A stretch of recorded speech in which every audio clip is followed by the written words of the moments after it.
भसुरा जी गहना चोरावे लगले। मीठी मीठी बतिया में कोट जल रोतिया, नजरी से नजरी मिला के मारे मोतिया।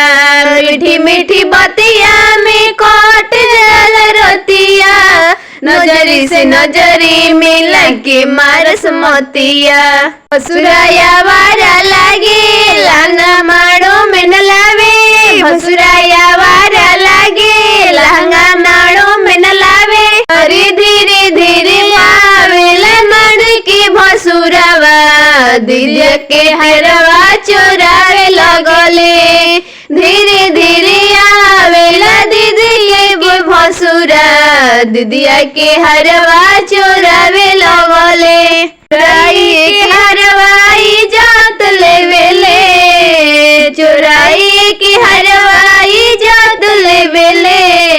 धीरे धीरे आवेले माड़ो के भीतर या, भजिया के लहंगा चोराए लगले।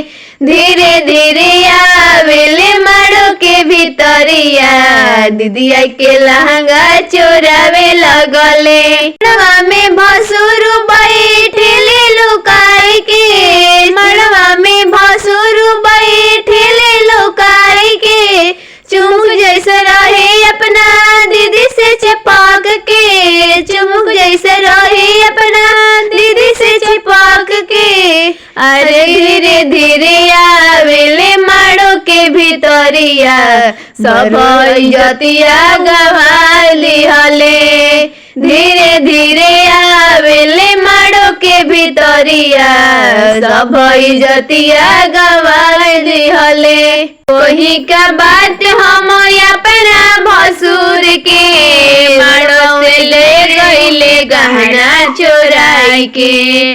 कहीं हम अपना भसुर का बात हम अपना भसुर के, माड़ो से गहना ले गईले चोराई के। धीरे धीरे आवेले माड़ो के भीतरवा, भसुरा जी हरवा चोरावे लगले। धीरे धीरे आवेले माड़ो के भीतरवा, भसुरा जी गहना चोरावे लगले।